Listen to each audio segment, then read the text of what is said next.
പടച്ചോൻ നമ്മുടെ വശത്താണെന്ന് ഇപ്പൊ തെളിഞ്ഞില്ലേ? തമ്പുരാൻ ഉള്ളു തുറന്ന് വിളിച്ച മൂപ്പിലാൻ വിളി കേൾക്കും.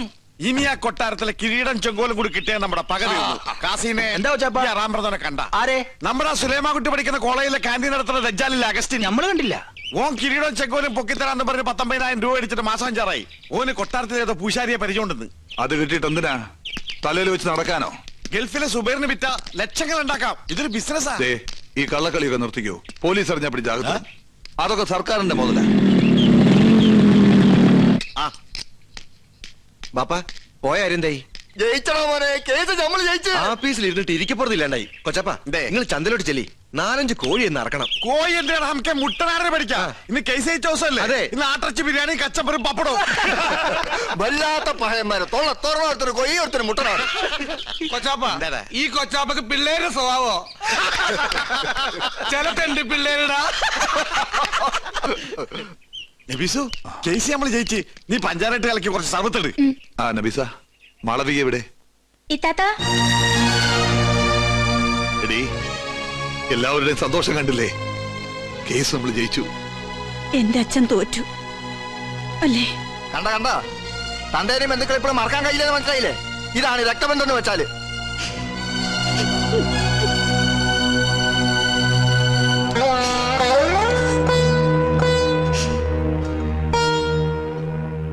ഇത്രയും കാലം നിന്റെ മനസ്സിൽ ഞാൻ തോക്കണമെന്നായിരുന്നു പ്രാർത്ഥന.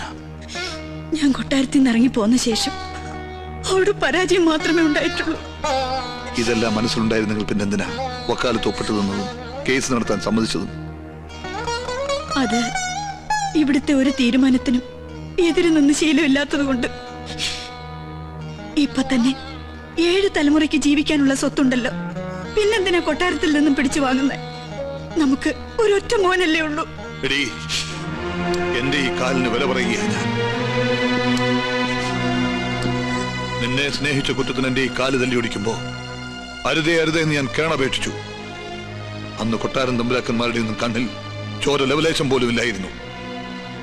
ആ കൊട്ടാരത്തിന്റെ അടിത്തറ കൂടി ഈ മുറ്റത്തെത്തിയാൽ അന്ന് ഈ കണക്ക് ഞാൻ തീർക്കും. അതുവരെ അവസാനിക്കില്ലൊന്നും.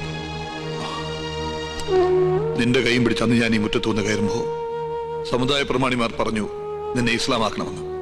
ഞാൻ നിന്നെ നിർബന്ധിച്ചോ? എന്നെങ്കിലും നീ അമ്പലത്തിൽ പോണത് ഞാൻ തടഞ്ഞിട്ടുണ്ടോ?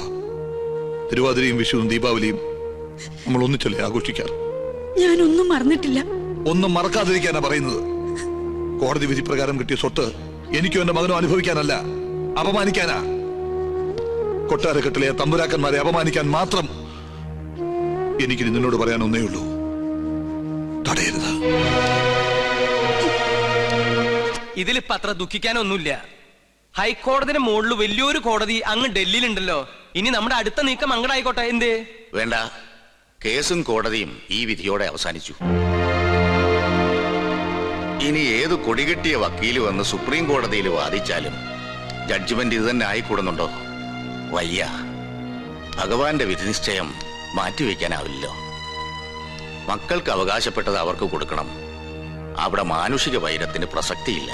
സ്വത്ത് നഷ്ടപ്പെടുന്നതിലുള്ള ദുഃഖമല്ല, തലമുറകളായുള്ള ഈ കൊട്ടാരവും സ്ഥലവും കീറി മുറിക്കുന്നത് കാണേണ്ടി വരുമല്ലോ ഓർത്തിട്ടാ. അന്നേ അവന്റെ തലയറക്കേണ്ടതായിരുന്നു. അന്നും അച്ഛനായിരുന്നു എതിർപ്പ്. അന്ന് തലയറുത്തിട്ടാൽ നഷ്ടപ്പെട്ട മാനം തിരിച്ചു കിട്ടുമായിരുന്നോ? ഒരു വിധവയെ കൂടെ ചീത്തപ്പേരിനോടൊപ്പം പോറ്റേണ്ടി വന്നേനെ. വിധിപ്രകാരം നടപ്പിലാക്കിയാൽ ഔട്ട് ഹൗസും അതിന്റെ ചുറ്റുവട്ടവും അവരുടേതാവും. അവിടെ മുസ്ലിങ്ങൾ വന്ന് താമസം തുടങ്ങും. പിന്നെ ഇറച്ചിയായി മീനായി. ഇപ്പൊ തീയതി നിന്ന് ഞാനാ എന്റെ മോളെ കുറിച്ച് ഓർത്തിട്ട്. ഞങ്ങൾക്കാർക്കും ഗോപികമ്മയുടെ കാര്യം ഓർത്തിട്ട് വിഷമമില്ലെന്നാണോ? എത്ര ആലോചനകൾ മുടങ്ങി. ഇനി ഈ പൂമുഖത്തേക്ക് കൊള്ളാവുന്ന ഒരു രാജകുടുംബത്തിൽ നിന്നും ആലോചനകൾ വരില്ല എന്ന് ഉറപ്പുമായി. ഓ, എല്ലാം അറിഞ്ഞിട്ട് തന്നെയല്ലേ വലിയ കോയിക്കിൽ നിന്നും ആലോചന വന്നത്. അത് കോടതി വിധിക്ക് മുമ്പ്. കോടതി വിധി മുൻകൂട്ടി കണ്ട് കല്യാണം മുടങ്ങാതിരിക്കാൻ ഞാനൊരു അതിബുദ്ധി കാണിച്ചിട്ടുണ്ട്. കാര്യങ്ങൾ പറഞ്ഞ് മനസ്സിലാക്കി അവരെ ഇങ്ങോട്ട് കൂട്ടിക്കൊണ്ടുവരാൻ ഞാൻ നമ്മുടെ പരേശൻ മൂരി അങ്ങോട്ട് അയച്ചിട്ടുണ്ട്. നന്നായി. ഇതെങ്കിലും മുടങ്ങാതിരുന്നാ മതിയായിരുന്നു. വിഘ്നേശ്വര, വിഘ്നേശ്വര, തടസ്സങ്ങളൊക്കെ നീക്കി തരണേ.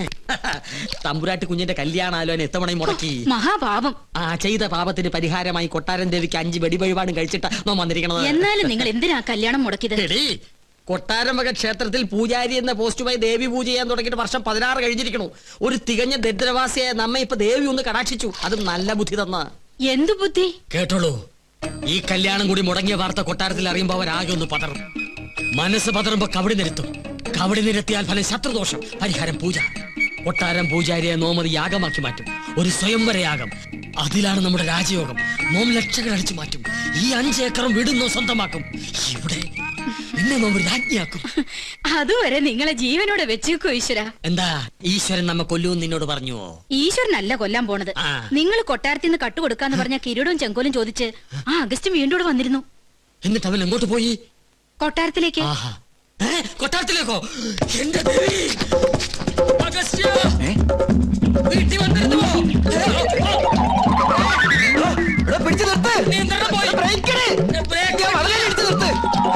നോക്കട്ടെ, ഇത് കുഴിയാണല്ലോ.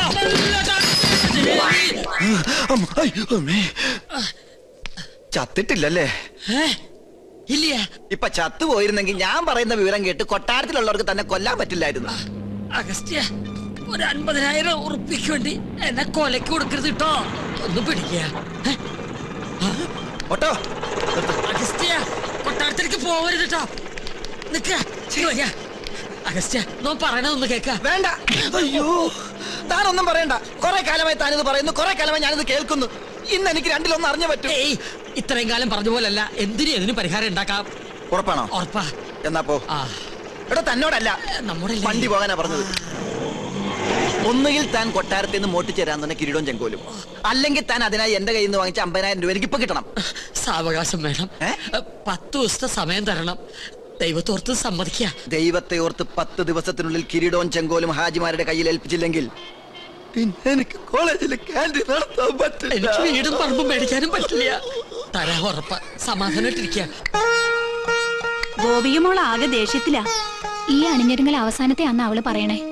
ഇനി വയ്യ അത്ര ഒരു പ്രദർശന വസ്തുവായിട്ട് നിൽക്കാൻ. ഗോന്നാരെ വലിയ കോയിക്കിലേക്ക് വിളിച്ച് അവര് പുറപ്പെട്ടോ ഇല്ലയോ എന്ന് അന്വേഷിക്കാം. വേണ്ട, മുടക്കി. ആര്? അല്ല, മുടങ്ങി. അതും മുടങ്ങി. കാര്യങ്ങൾ പറഞ്ഞ് മനസ്സിലാക്കി അവരെ കൂട്ടിക്കൊണ്ടുവരാനല്ലേ തന്നെ പറഞ്ഞയച്ചത്. നമ്മെ കൊണ്ട് ചെയ്യാൻ പറ്റുന്നതൊക്കെ നാം ചെയ്തു. ഉദയപുരം കൊട്ടാരവുമായി ഒരു ബന്ധവും അവർക്ക് സ്വീകാര്യമല്ലത്രേ.